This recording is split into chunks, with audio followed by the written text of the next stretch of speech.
3, 2, 1.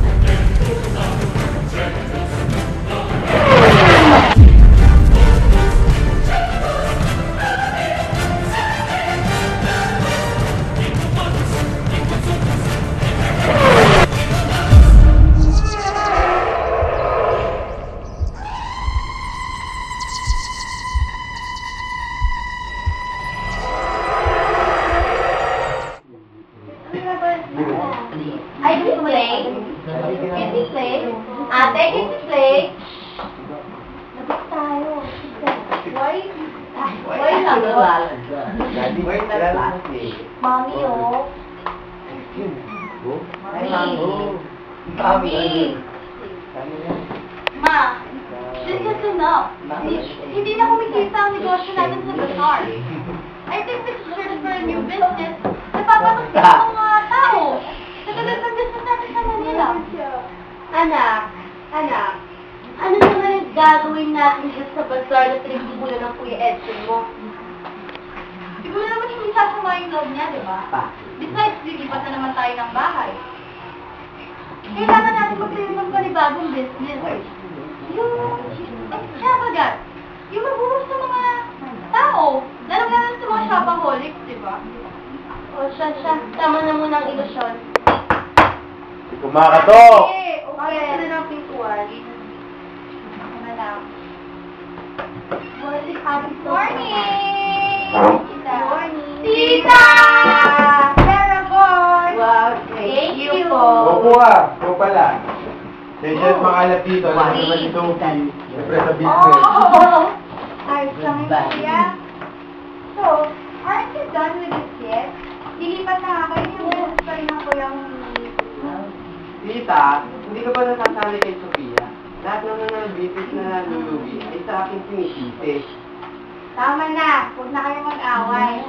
But I have a good news for you. Make sure to serve the good boy.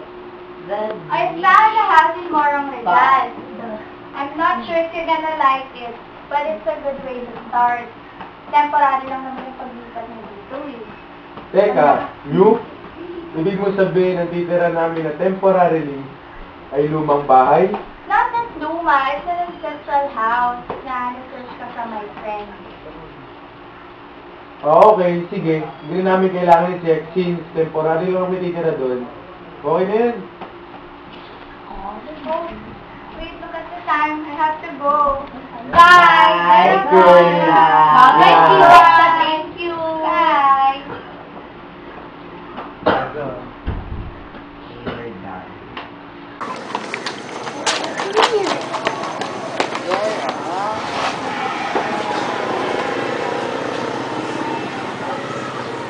Hindi, pwede magiging ito.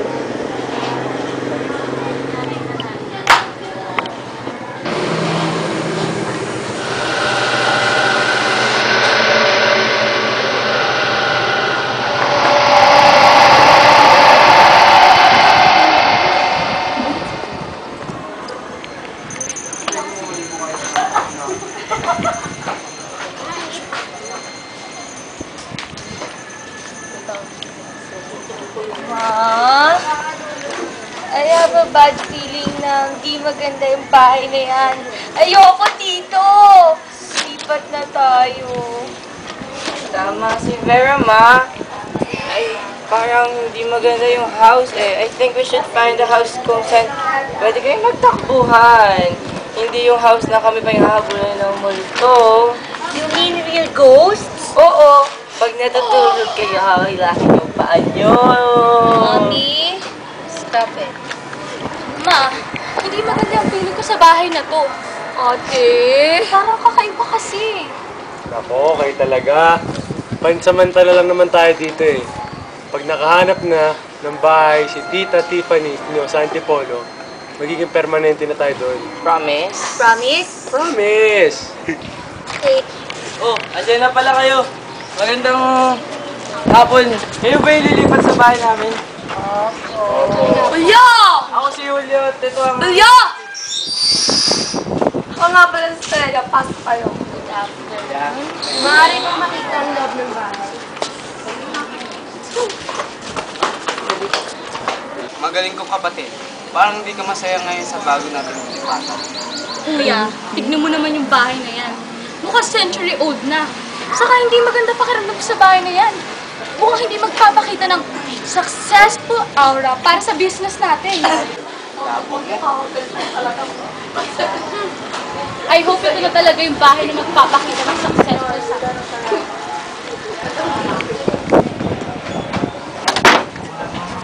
Pansin niyo naman siguro hindi ganun kagarbo ang bahay na ito. Ngunit may pagmamalaki naman ito. Saksi ito sa kasaysayan ng bayan ng Moro.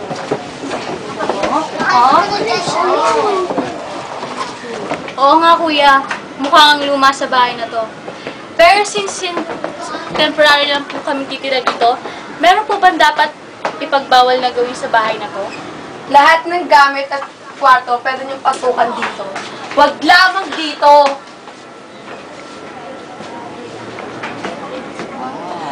Kulit mo, huwag nga daw gagalawin yan eh. Hawakan ko lang naman eh. Yun talaga, mga kambal ko. Ngayon, alam niyo na ang mga dapat gawin at hindi dapat gawin, okay? Opo. Edson, Tin, kunin niyo yung gamit natin dun sa tricycle. Vera, Von, Sophie, di kayo. Dito ang kwarto niyo. Salamat po sa pagtuloy sa amin. Oo nga po pala, sir. Hanggat maaari, huwag yung magagawin sa balon na yun.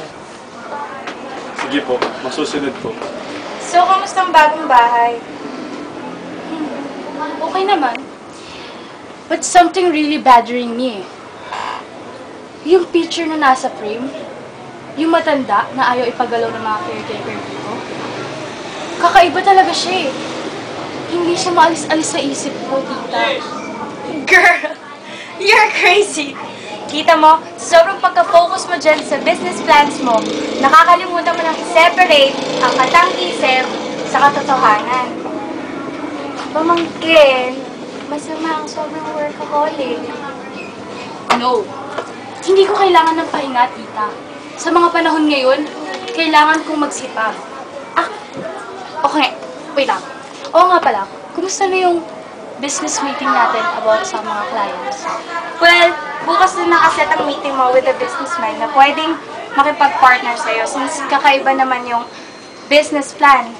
They think na pwede silang mag-invest sa business mo. Thanks God! Wait, I have a sample here para maimpisa na natin yung business. Ito. Well, if you're lucky, then we can start by next week. Thank you, tita. You're an angel. You're welcome.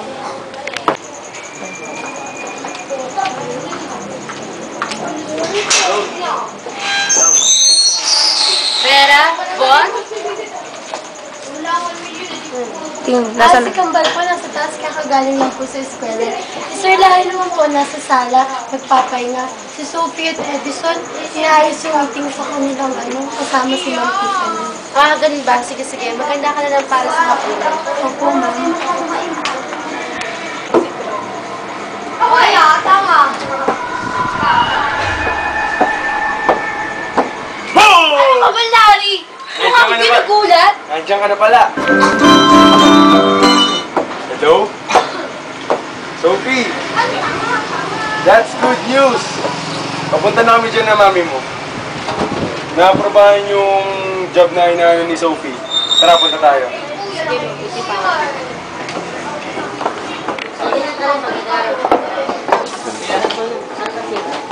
Tin! Ikaw na muna bahala sa anak namin. Pupunta lang ako. Bye, Mommy! Bye, Daddy! Wait! Bye! Bye! Bye! Naku, magkukulit na lang. Rida! Rida! Rida! Naku, kayo na naman dalawang bata, magkukulit na kayo. Palibasa, wala na yung mami at daddy nyo. Tara ate, laro tayo taguan, dali! Ikaw taya! Sige na nga, bibilang na ako. 1, 2, 3.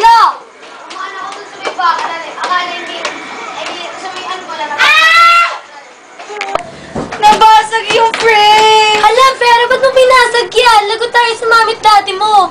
Hala ka, Vera, binasag mo yung frame na bawal ipagalaw. Hindi ko naman binasag yan Napakatay eh. ka kay Nasanggi Mami ko at lang Daddy. yan.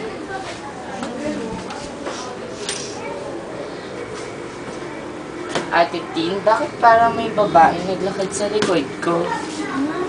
Ate, ba't parang lalong kumakalat? Minumulto na tayo? Sabi ng mami natin, no? Ibalik daw dun sa garahan. Tara, ticket na po natin. Tara na, tapos natin. Galag ka pa. Kita mo sila ng tingin. Kita mo sila ng tingin. Pero ano yung babae kanina? Wala yun!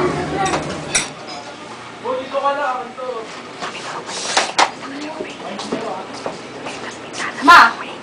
Nasaan na yung picture ng matanda dito? Ha? Oo nga, no? Bakit nawawala ang picture frame? Redson, tawagin mo si Tin. Ate Tin, tawag po ni Mami. Ate Tin! Ate Tin! Po, bakit po? Tin, nasaan ang picture frame dito? Bakit nawawala? Hindi ko po alam, malay ko pa ba sa frame na yon? Paano hindi mo alam?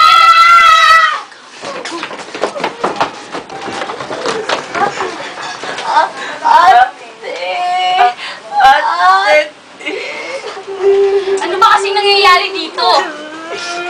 Sima, I told you! Masama talaga ang pakiramdam ko sa bahay na to. Umalis na tayo ngayon na, Mama. Sophie, hindi tayo aalis dito. Isang linggo nang dumalago ang business natin dito. Hindi tayo aalis. Pero ma! Hello? Larry? Ano? Nasaan ka? Ha? Paano nangyari yun? Paano napunta yan doon? O sige, sige. Umuwi ka na dito ngayon din. Mag-ingat ka. Anong nangyari? Ang business nyo nalugi. Umalis na lahat ng kasosyo nyo sa trabaho. Hindi na natin alam kung paano natin papatakbo yung negosyo natin. What the hell? Akala ko ba okay na yun? Okay na, diba? Kuya, okay na, diba? Ma, umalis na tayo dito. Pati business natin nalulugi na rin dito. Bumalik na lang tayo sa probinsya. Ma. Sige na. Tumigil na kayo sa pag-iyak.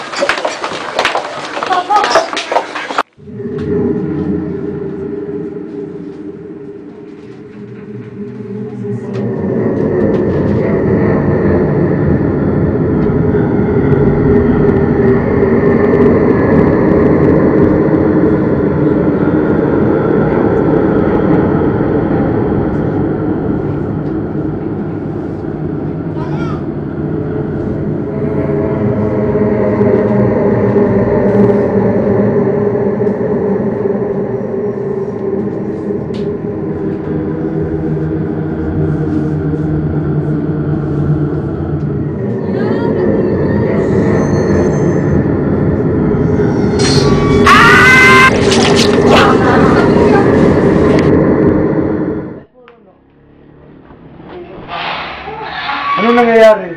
Ba't kayo namumutla? Si Bon! Katabi ko lang po siya kanina. Sir, yung manika ni Bon. Nasa baba ng balon. Bon!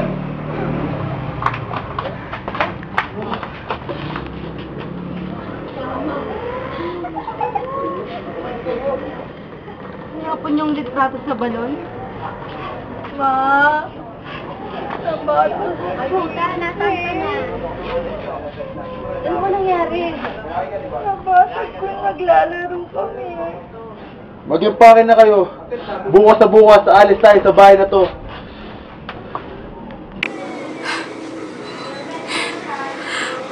Wala na si Bon. Bakit ba siya? Bakit hindi ako? Wala na si Bon. Tama na, Sophie. Wala na tayong magagawa. Hindi ko alam kung paano pa tayo magpapatuloy. Bukas na bukas, pupunta tayo sa probinsya at magsimula ng panibagong buhay. Hayaan nyo, bukas na bukas ay alis na tayo. Magpahinga na kahit na lang.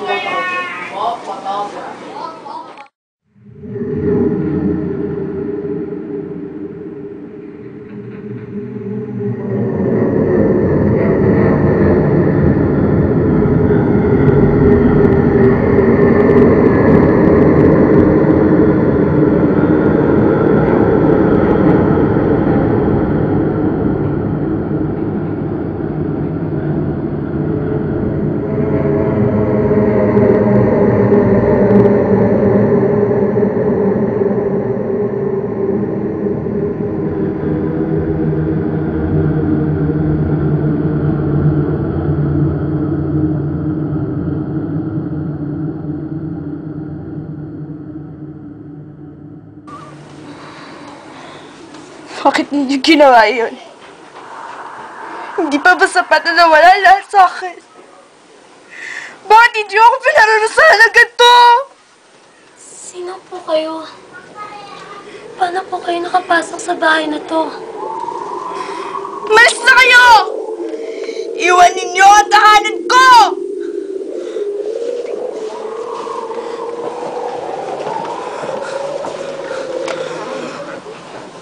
Malis na kayo!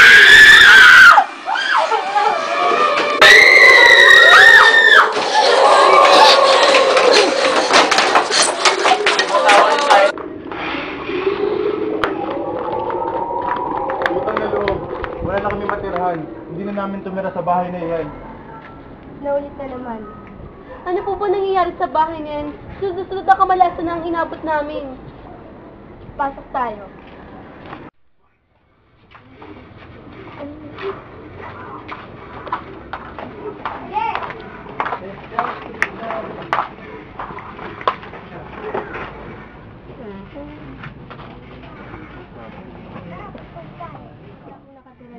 Halos kasabayang kumanirahan ang mga unang may-ari ng bahay na yan. Pero ano po ba talagang nangyari sa bahay na yan? Sunod na kamalasan ang nangyari sa amin. Ganito kasi din. Minsan ay naiisip ni Dorica kung bakit hindi niya kaya magpalaki ng negosyo maski sa paanong paraan. Naisip na rin niyang gawing kapital at isang laang kanilang bahay. Minsan nag-alinlangan na rin siyang gawin iyon. Ngunit naisip niyang huli na iyon at sisiguraduhin niyang iyon ay lalaki at hindi na sila malulugi rito. Hindi nagkamali sa pagdedesisyon si Dorica. Lumago nga ang kanyang negosyo.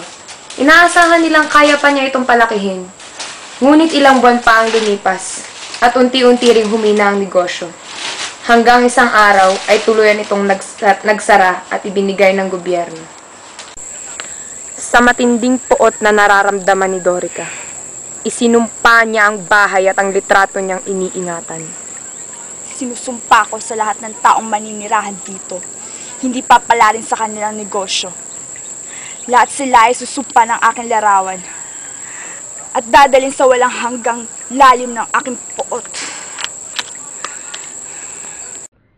Pero bakit nila ginagawa iyon? Hindi ko maintindihan. Sa loob ng 13 taon, naging pitong saksi ako sa mga nangyari sa bahay na yun. At lahat ng lumilipat na pamilya ay hindi ko napalad. Ngunit may ilang pamilya din na nakaalis ng bukas. Ngunit hindi sila makakatakot ng panidorka. Pero sino po ba talaga ang nangangalaga sa bahay na yan? Si Mang Julio at si Manang Estrella? Sila ang kaapu-apuhan ni Ado at Dorca. Sila na lang natitirang Kung gayon, hindi na dapat tayo tumira sa bahay na iyan. Pero paano na si Bon, Daddy? Sana ako kapag... Saan kina Vera? Siguradong masaya na siya. Kasama na siya ni Kat. Maraming salamat po sa pagpapatuloy niyo dito sa amin kahit sa Manila hanggang dito. I hope hindi na po kayo gagambalain ng kaluluwa ni Ado sa Dorica. Maraming salamat po. Baka hindi na rin po kami pumunta dito. Pero mag-ingat po kayo at salamat. Sige, mag-iingat din kayo. Wala na po kami.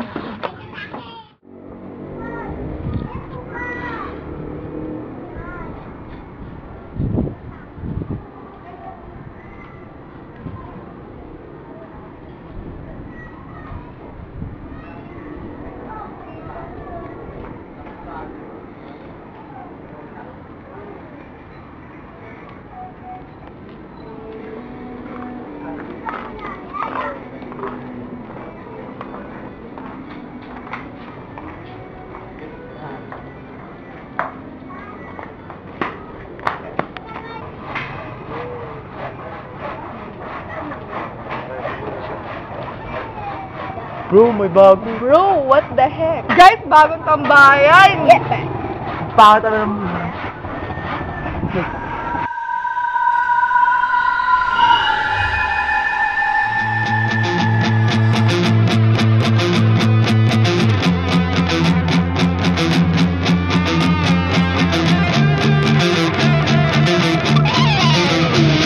So why don't you come with me? Take take a trip to the other side, where you and I, we can sing, we can fly, we can dance as the stars go by. And if the heavens should open